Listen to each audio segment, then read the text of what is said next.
What if flying saucers were real? What if Hitler had a saucer and planned an attack on New York? What if America developed a radar-invisible flying saucer and the CIA used alien invaders as a cover for top-secret military experiments? Tonight, we reveal that all of that is true.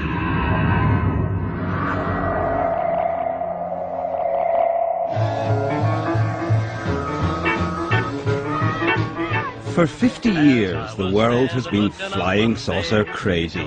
We've seen so many that more people now believe in aliens than in God. There were flying saucers everywhere. It's just imagination, but I saw them just... The truth is rather more complex. Flying saucers do exist, but they don't come from outer space. They come from Earth and the darkest recesses of military research.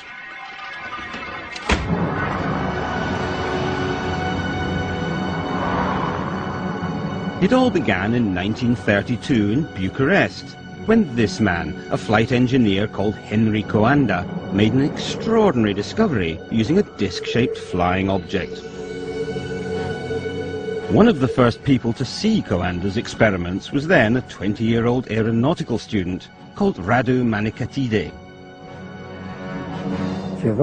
The saucer rose to the ceiling and remained there. I thought it was something extraordinary. It would never have crossed my mind. You know, I was only used to the idea of normal flying. Young Radu had just witnessed the world's first flying saucer. And this is how it worked. If you draw air down onto a curved shape like a saucer, it follows the surface of that shape. By literally sucking the air from above his saucer so it flowed round and underneath, Coanda found he could both lower the air pressure above and raise it below, causing the craft to levitate. This became known as the Coanda effect. It's the principle at the heart of saucer flight. It was a very simple idea, but of course you had to have thought of it in the first place. Then something happened that was to change the entire course of saucer development. In 1939, war broke out, and the world rushed headlong into a search for new weapons and new ways of deploying them. Coanda's simple idea was about to have its day. Nazi technology chief Werner von Braun led the development of new weapons from his top-secret headquarters in Peenemünde in Germany.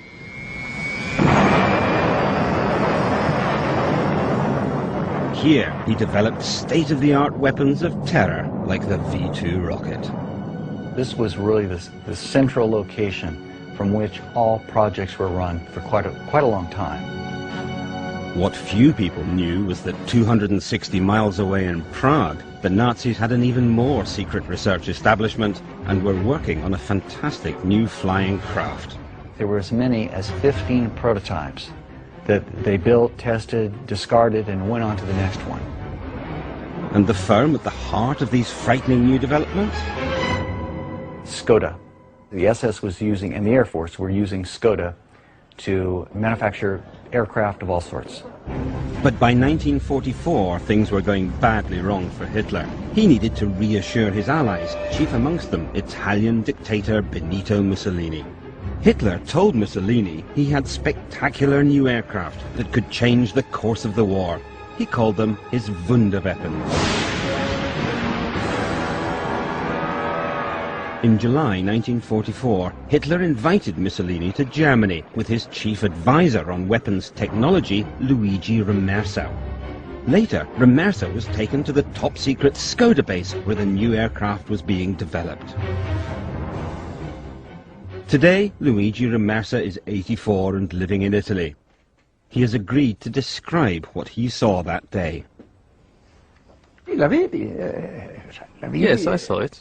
For me, it was something exceptional. Round with the central cockpit made in plexiglass, and with jets all around it that made up the means of propulsion. Luigi Remersa had seen the world's first production flying saucer, and it was a Skoda. Well, you see the pilot drawn in the cockpit. The pilot would drive the disc standing up. This is one of the men who actually helped create that flying saucer. His name, Andreas Epp. Epp had invented a disc-shaped flying gunnery target and sent the prototype to the Luftwaffe High Command, suggesting it could be adapted for manned flight. In an interview recorded before his death in 1997 and never broadcast until now, Epp described how he began to suspect his designs had been stolen. I kept hearing reports that people in Prague were working on the construction of flying discs, and that progress was being made. Furious over being sidelined, Epp drove to the Prague test ground to find out what was going on. I had my Leica A camera with me. Then suddenly I saw a flying saucer. It had no wings, absolutely none. I took a photo and wound on the film, but it was already directly over me. Then I took a second photo, and I could see it was a flying saucer. Epp was devastated by what he felt was the theft of his saucer. UFO, where did you go? Will you be back? I don't know. Twinkling, twinkling, flying high, like an ashtray in the sky. Epp would get his own back later, but in the meantime, the Germans had a flying saucer. It actually flew and flew pretty well. This is what the German saucer looked like. It was based on the flying saucer principle, the effect discovered by Henry Coanda, whereby the ship created an area of low pressure above it and literally sucked itself into the air. But it combined this with other new technologies, such as the helicopter and the jet engine. It was fast, versatile, and could potentially carry a heavy payload of bombs underneath. But perhaps most important in a country which had lost so many runways to Allied bombing, it could take off vertically.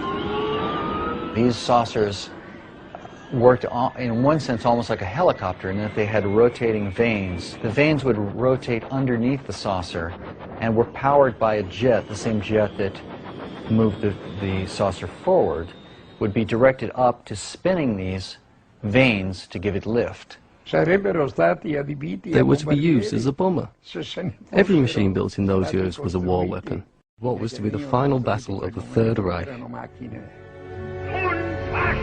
According to Mercer, an increasingly desperate and deluded Hitler plotted to use his secret new weapons in a devastating attack on New York.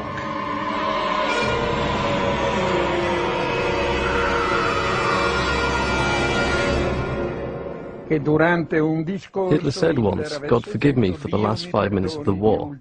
He wanted to unleash the weapons they'd developed. It never happened, of course.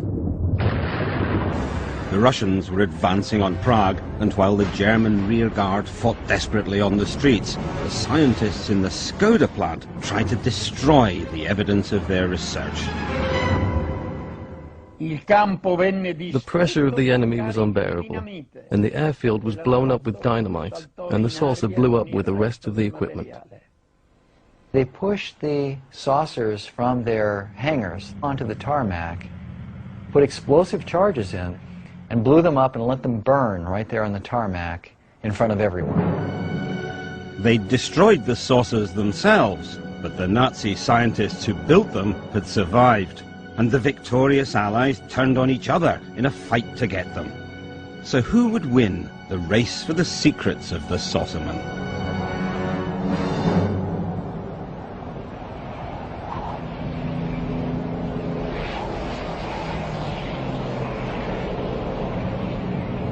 In 1947, pilot Kenneth Arnold was flying over mountains in Washington state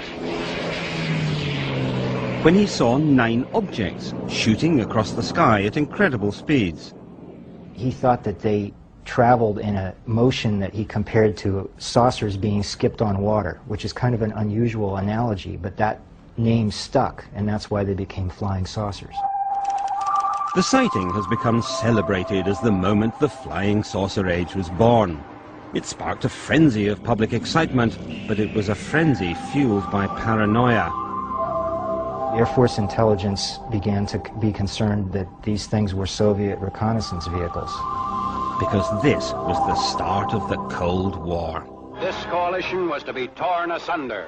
The allies of the Second World War were now enemies. Already an iron curtain had dropped around Poland, Hungary, Yugoslavia, Bulgaria. In public, West and East mounted huge displays of their biggest and best military hardware. But there was a secret war too, a ruthless competition to acquire Nazi science and Nazi scientists. Whoever controlled this technology after World War II would really be ahead militarily. So there was a scramble between the Allied powers, the Russians, the French, the British, even though they had been allies, to obtain as much of this technology as possible for their own side. And that's why the US government was so alarmed by the saucers seen by pilot Kenneth Arnold. As this secret document shows, it meant Russia had acquired German flying saucer technology and was building them. The Germans had been so far in advance of the United States, they thought that if the Russians had captured scientists or installations responsible for these secret weapons, that maybe the Soviets were now ahead too. The Americans were right. The Russians were building saucers, and to help them, they'd spirited someone very useful from Germany, Andreas Epp, the German saucer engineer.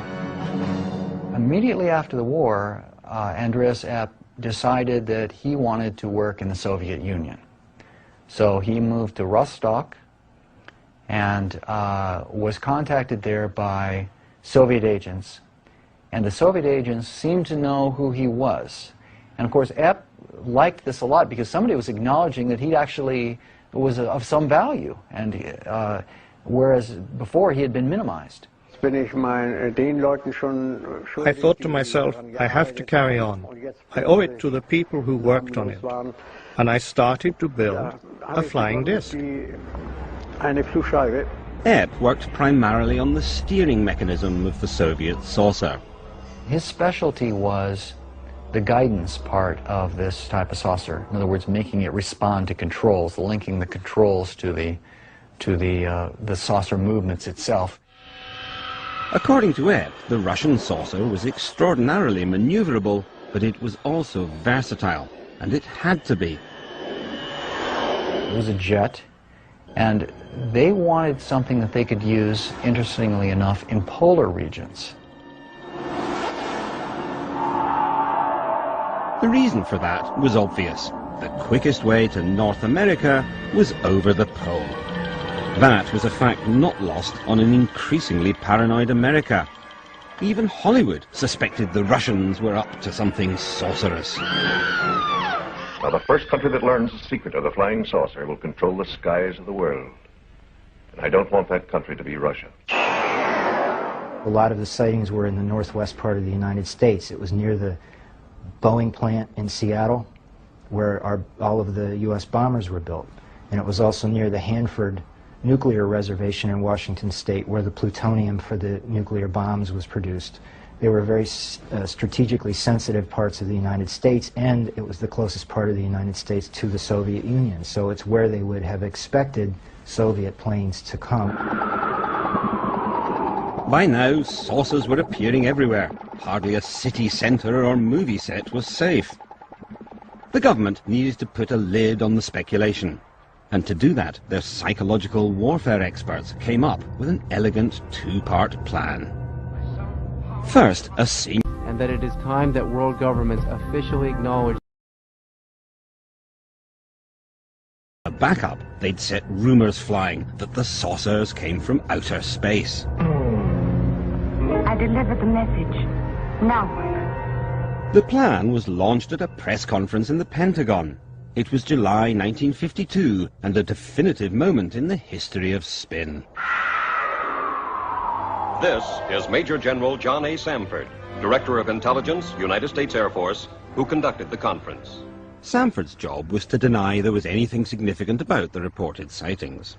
it does not contain any pattern of purpose or of consistency that we can relate to any conceivable threat to the United States. To argue the alien invader theory, they put a pulp magazine writer, retired Major Donald Kehoe, on the same platform as the Major. Major Kehoe, as author of the book Flying Saucers Are Real, what is your opinion of these new sightings of unidentified objects? With all due respect to the Air Force, I believe that some of them will prove to be of interplanetary origin. It was very clever and very simple. Now, anyone who saw a military saucer would be encouraged to believe they'd seen an alien. It was about 40 feet long, and I said... And the rest of us would laugh at them. I saw it for so many minutes that I can't deny what I saw. The press loved the alien story and ran it with enthusiasm. The very edition of Life magazine, which launched Marilyn Monroe as a star, also launched the career of many a monster from Mars. In that article, a number of anonymous government and military experts were interviewed and made statements supporting the idea that the saucers could not be man-made objects, secret weapons, or misidentified natural phenomena. So the alternative seemed to be that they were from another planet. The first times that theory had been given major publicity. Never before has the screen reached such heights of excitement, breathtaking spectacle. Donald Kehoe's writings directly inspired the most classic saucer movie, Earth versus the Flying Saucers, made by legendary Hollywood animator Ray Harryhausen. The basic concept was taken from one of his books about flying saucers. I understand that the government has made a lot of experiments with round flying objects, and which they kept quiet, and so they probably encouraged the idea that they were aliens from outer space. Indeed, it appears the government was so interested that the film's producer, Charles Schneer, was reporting directly to them. Of course, after the script is finished, it's out of my hands, and I'm sure that Charles submitted it to the front office as well as to various space people. Oh, here they come. Oh, there they go. But while American citizens looked to the skies with varying degrees of concern, the men in black were looking closer to home. They were desperate for their own saucers, and just like the Russians, they were looking for former Nazi scientists to help them. When the Nazis surrendered in 1945, the U.S. military was worried about the German scientists falling into the hands of the Soviets. And the U.S. military was also interested in exploiting the knowledge of these scientists to help develop American programs like missiles and electronics, radar, supersonic aerodynamics, jet engines, and other advanced technologies that the Germans had developed. So the United States set up a program called Overcast and Paperclip to collect these scientists and bring them to the United States. In some respects, the Americans did very well. They snatched Nazi technology boss Werner von Braun and made him into an invaluable member of the American war machine. They also acquired a great deal of German V-2 rocket technology. But while they played with these new toys with rather more enthusiasm than skill, they knew there was a serious gap in their new armory. They had no German saucers. It seems that the Air Force was concerned that the Russians may be ahead of us and that we need to have our own, an answer to the Soviet saucers. Then, one day in 1957, they had a stroke of luck. And once again, it involved the German saucerman Andreas Epp, now living in East Germany. At some point, he had a falling out with life in Eastern Germany. I don't know what it was. It may have been a divorce. Anyway, he ended up in the West, and he crossed the border then and said, "Hi, here I am. I was spying for the Soviets, and I want to tell you everything I know." And the Americans immediately threw him in jail and began interrogating him.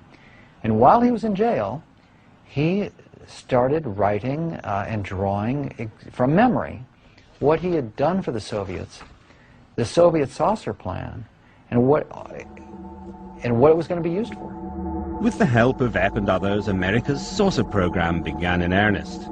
It's an interesting fact that by the late 50s and early 60s, almost all the major aerospace contractors, including Boeing, Convair, Lockheed, North American, were working on concepts for saucer-shaped vehicles for various applications.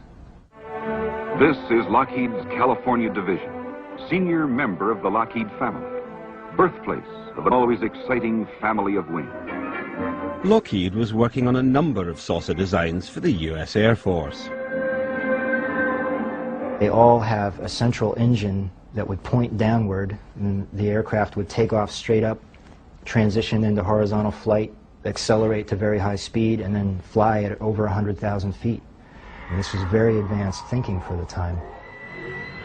The Lockheed engineers were working on a saucer which used a central jet driving a rotor to create the Coanda or flying saucer effect.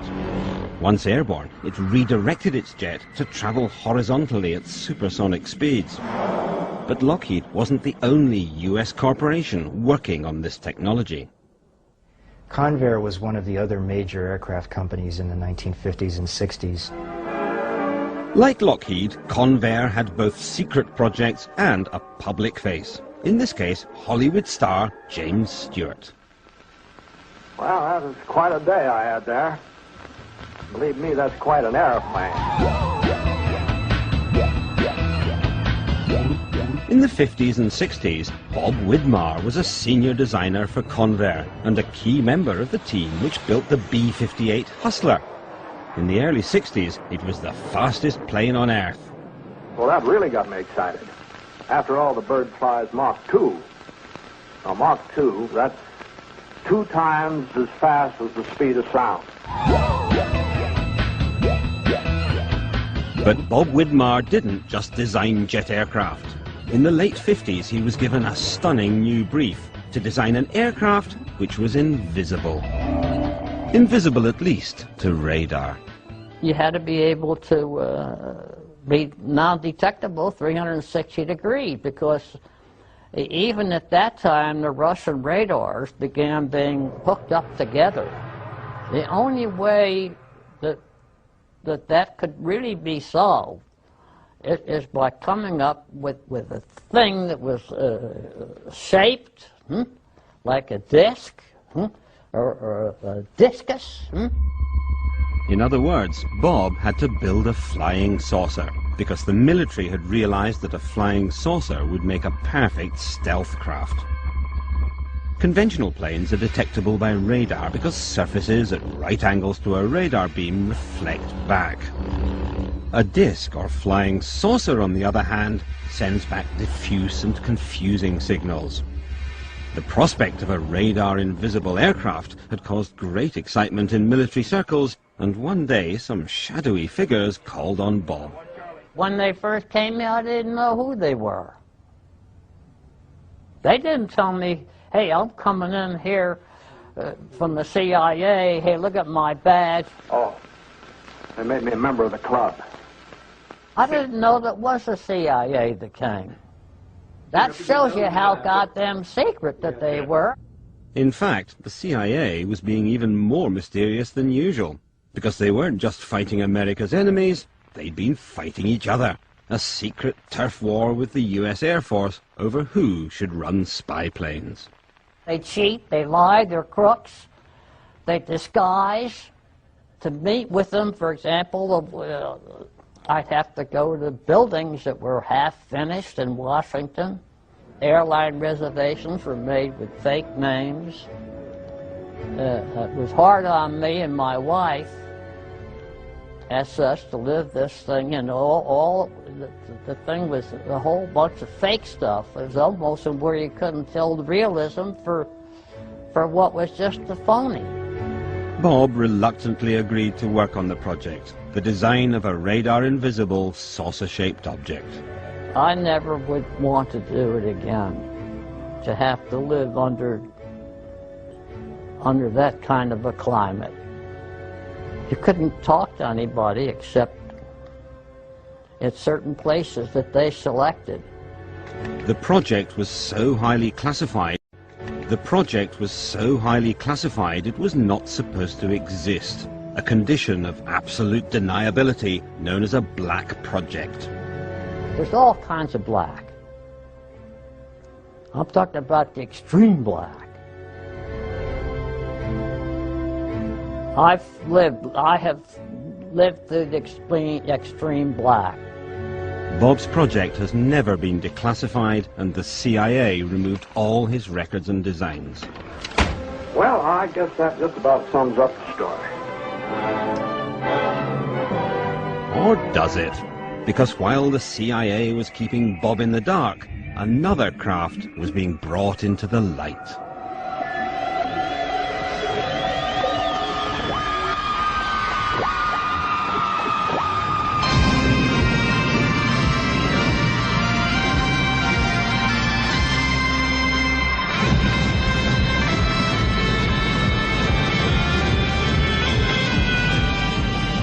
In 1961, the world was shown what its builders claimed was the first real flying saucer, invented by this man, John Frost. Well, the U.S. Army are interested in a vehicle which could fly close to the ground, which couldn't be stopped by roadblocks or rivers, etc., and which could jump over hedges and trees. There were, however, real problems with the Avro car, as Doug Garland, one of the wind tunnel engineers, remembers. We tested the Avro car in the tunnel, but it was very unstable. You know, if you throw a plate or a hubcap on the ground, it will tend to roll around like this. And the Avro car had a tendency to do that. In fact, when the Avro car was first revealed to the public, the whole project had actually already been abandoned. In truth, the Avro car was not a flying saucer at all. It was actually the world's first hovercraft. It was also the almost accidental byproduct of a very secret and far more ambitious project, a project which had everything to do with flying saucers. Quick question, do you believe in flying saucers?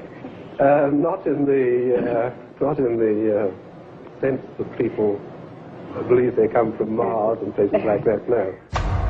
John Frost didn't believe in flying saucers from Mars, but he did believe in flying saucers because secretly he was building one.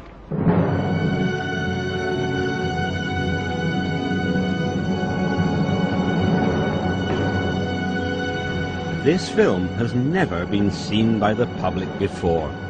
Made strictly for the eyes of security-cleared military personnel, it records the work of Avro's top-secret Special Projects team, led by John Frost. The 6 Viper engine test assembly was built by Avro Aircraft Limited to develop a power plant for an airplane of circular plan form. It consists of a basic airframe of 6 sections, excluding the outer wing, operator's cab, air intake roofs, and the flying controls.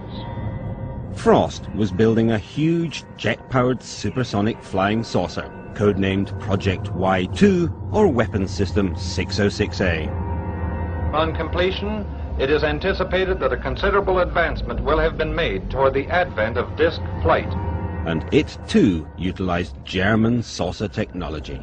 John Frost was aware of wartime research that the Germans had carried out in flying saucer developments that were possibly the basis of what he saw all across the world as the real flying saucers in the sky.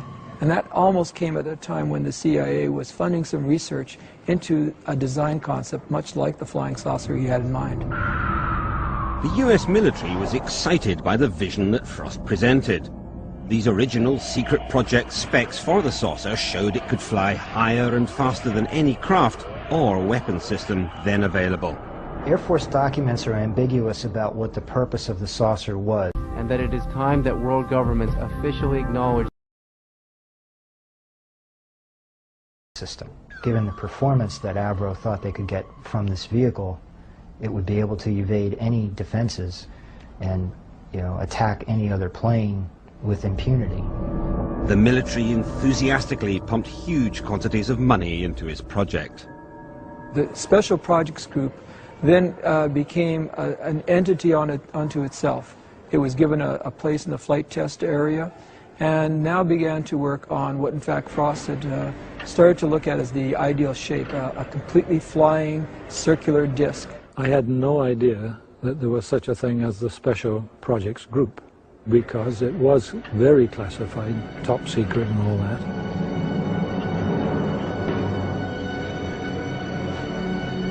Oh, we had guards at, all the entrances all the time. And you had to have a special badge, with a special colored dot on it to allow you into the special projects area. I was a senior designer on the special projects. I started working on the 606A as a supersonic design for the United States Air Force. And the design he was after was in fact the most coveted designs of all aviation designer, a completely all-enclosing bodied aircraft, a flying disc. Everything Frost had in mind was always a circle. He never wanted to change the plan for me. I think it was ideal because it was a vertical takeoff. But in truth, the fantastic supersonic flying saucer of Frost's imagination was a long way from becoming reality. His design was one of the purest uses of the Coanda or flying saucer effect yet, and had 6 powerful jets which sucked the air over the saucer shape. These provided the saucer with its lift and its maneuverability. But testing this craft and its 6 powerful jets was not going to be easy or safe. Ray Takuchi was put in charge of building a full-scale test rig. And it was just a 6-sided shape, and then we put we built the rig on top of it. I mean, the inner portion of the 606A on there with the Viper engines, and also the fan. Each rotating assembly is comprised of an upper and lower ring of compressor blades and a central ring of turbine blades. The turbine blades are aligned with an exhaust duct, which is incorporated in the stationary structure. Another special projects engineer was Ken Lockwood. I was a performance engineer. I had been working on supersonic projects in England, and when I went into the first time I was kind of incredulous at the project. It was so unconventional. Each section houses an Armstrong-Siddeley Viper engine, which serves as a gas generator to drive a centrally located turbine compressor combination. It is in fact a full-size, full-scale aircraft built into a concrete building to be testing the engines and systems of what will in fact be Weapons Systems 606A. The saucers were supposed to have tremendous performance because the engine was huge. It was almost 30 feet in diameter, and it would have produced so much thrust that the aircraft could have taken off straight up and flown at 2,000 to 3,000 miles an hour, according to their estimates. Air enters the compressor, and after passing through the inner wing is discharged through a series of metered apertures. Then came the testing period. What they were trying to do was tie down one of the most powerful supersonic aircraft ever built. It was a daunting task. As a safety precaution during the operation of the rig, the rotor section is enclosed within a steel guard. When John Frost, in fact, has one run away with in fact, full power, the building is cleared in the imminent threat of, in fact, an explosion. Once the fuel cells in the aircraft would blow up, the entire building would, in fact, be destroyed. It was a terrifying moment. The engine was out of control and about to destroy the entire saucer project. People disappeared around the back of the building except for one person. One of the engineers that happens upon the scene walks into the building and simply removes the fuel line from the runaway engine. It gradually comes to a stop.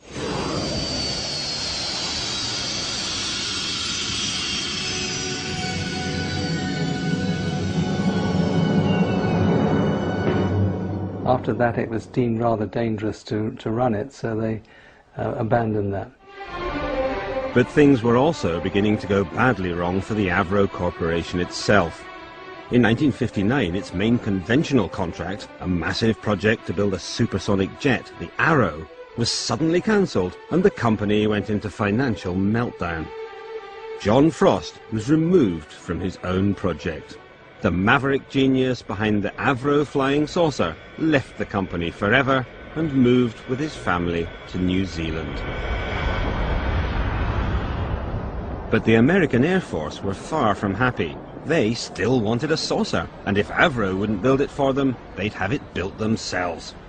John Frost's supersonic flying saucer, like so many others, was about to disappear into the blackest recesses of the American military machine.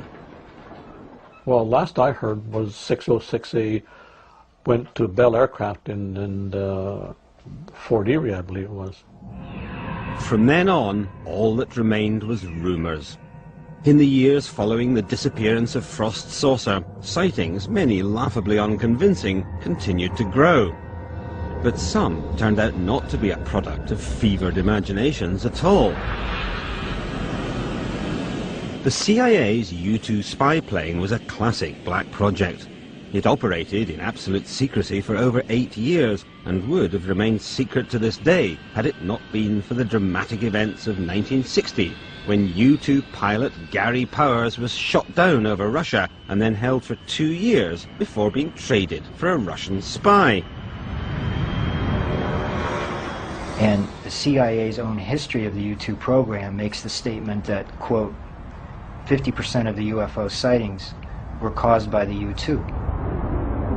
The U-2 flew on the edge of space, higher than anyone believed a plane could fly. Hardly surprising then that any glimpse, particularly from another plane, would provoke wonder and fear. But if the U-2 debacle proved one thing, it was that unless your secret craft actually crashes, alien flying saucers make a fantastic cover story. And if your secret craft actually is a flying saucer, you can keep the pretense up for years. You frighten me when you talk like that. Frost's saucer disappeared into the intense blackness of official secrecy. And America's amateur UFO spotters moved up a gear. In Washington, a private unofficial group known as NICAP, National Investigations Committee on Aerial Phenomena, called a news conference and reopened an old argument with the Air Force. NICAP was the main voice of the alien flying saucer theory. It was led by the pulp fiction writer who had first launched the idea at that extraordinary press conference back in 1952.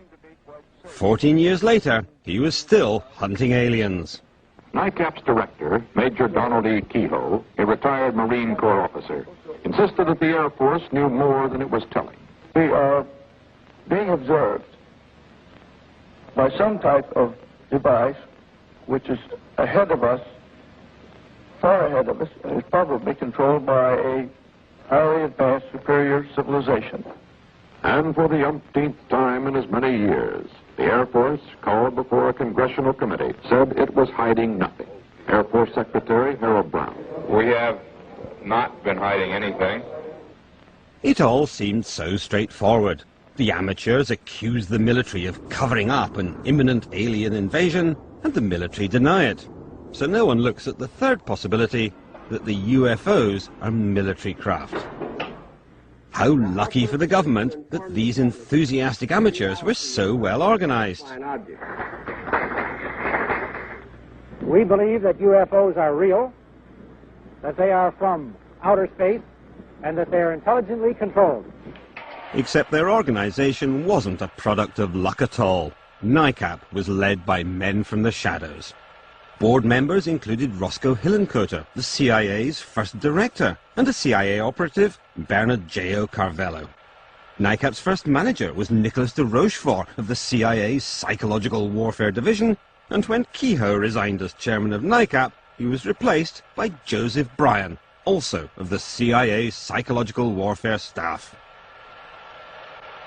But what of Kehoe himself? But these things were interplanetary spaceships. Was he a genuine believer in alien flying saucers?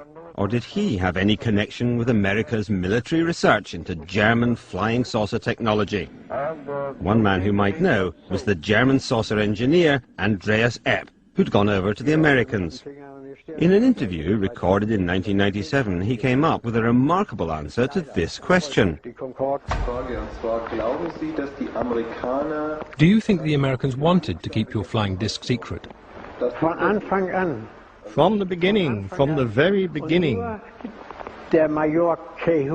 Major Kehoe was at the Pentagon, in the UFO department, and they found out that Germany was building flying discs. But whoever was behind the campaign to propagate the alien myth, it was spectacularly successful. Nowhere more so than in the land of dreams, Hollywood.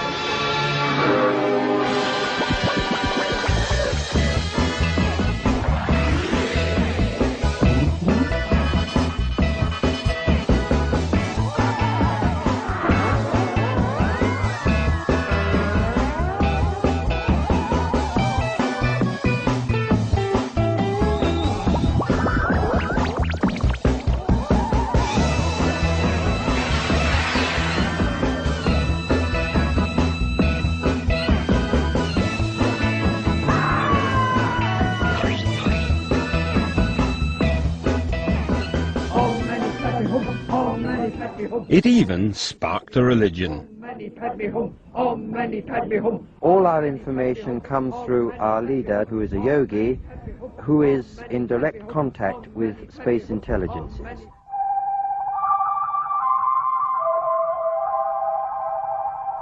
We are your friends. We are your friends. Please contact us. Then, on the 11th of November 1987, they did. It all began when a successful businessman called Ed Walters saw a strange light above his garden. He grabbed his camera and took this photograph. It was the first of dozens of sightings over the next few years. Oh my God! I'm gonna follow it down. I'm gonna follow it down. When the still pictures were enhanced, they seemed to show something that looked remarkably like flying saucers. The saucers were witnessed by hundreds of people, from policemen to priests. Look! Some more excitable witnesses even suggested they'd met the aliens. But then one man saw the photographs and reached a rather different conclusion. And he knew exactly what he was talking about. It's those doggone saucers again.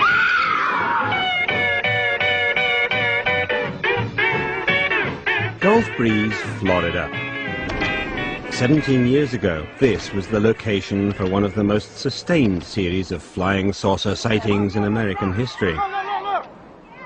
Most of the hundreds of people who saw them became convinced they were watching aliens. But one man thought differently. Anytime that somebody says that there is something doesn't necessarily mean there was something. They have to be able to meet a scientific criterion of being real.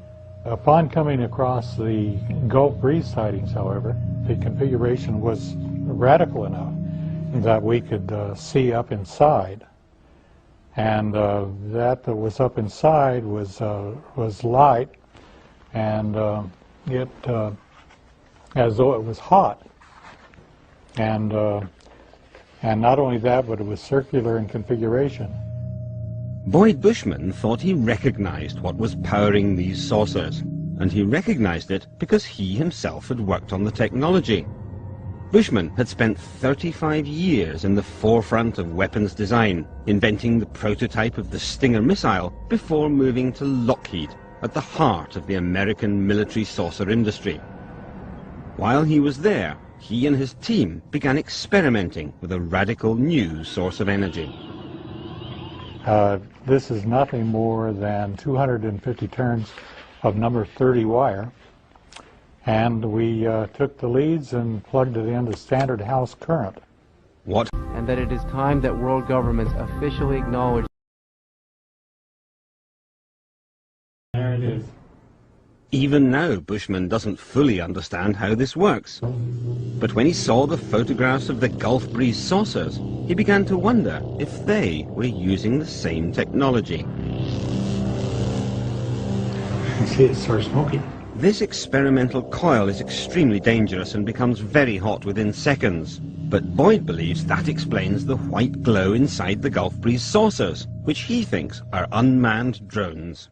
If you modify the voltages and the frequencies, this configuration may well fly. In fact, should fly perfectly well. And we believe that that's what the people in the Gulf Breeze experiment did. So who were those people?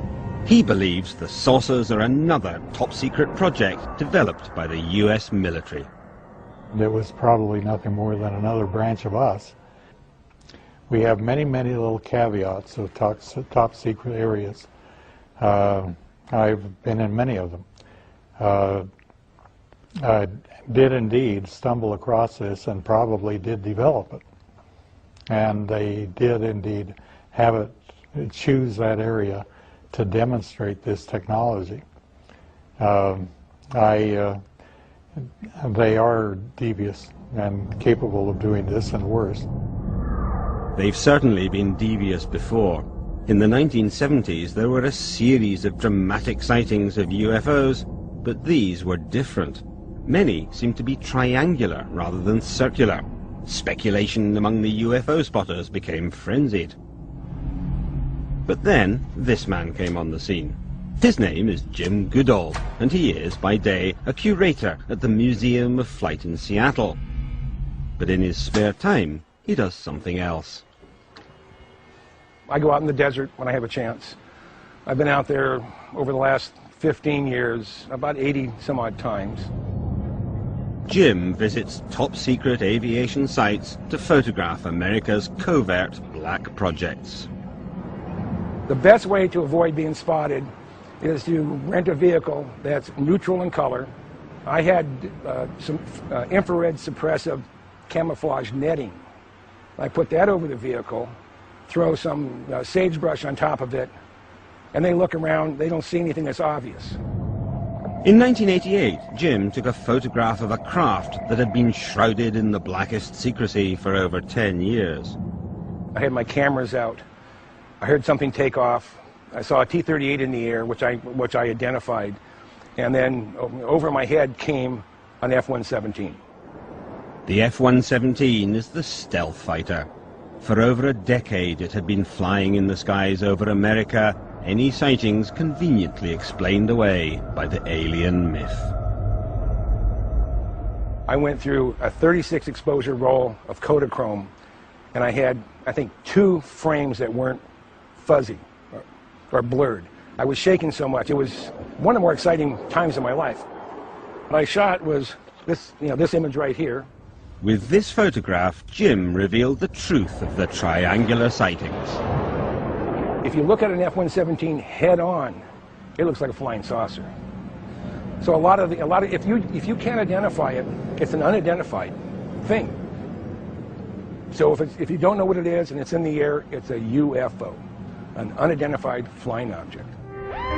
In the years following Jim's photograph, the flurry of triangular sightings abated, but the sightings of circular craft did not. Just last month, the Mexican Air Force released some extraordinary UFO footage shot by their pilots using infrared imagery. Bizarrely, although 11 craft could be seen, only 3 registered on radar. So, have the real aliens finally arrived? Or could these saucers too have something to do with the American military? Now, a dear friend of mine was named Ben R. Rich. He replaced Kelly Johnson at the Lockheed Skunk Works. And about 10 days before he died, I was speaking to Ben, but he told me, he said, Jim, we have things out in the desert that are 50 years beyond what you can comprehend. They have about 4,500 people at the Lockheed Skunk Works. What have they been doing for the last 20 some odd years? They're building something. Dad, when you were out there, did you see anything? Let's not start that flying saucer nonsense.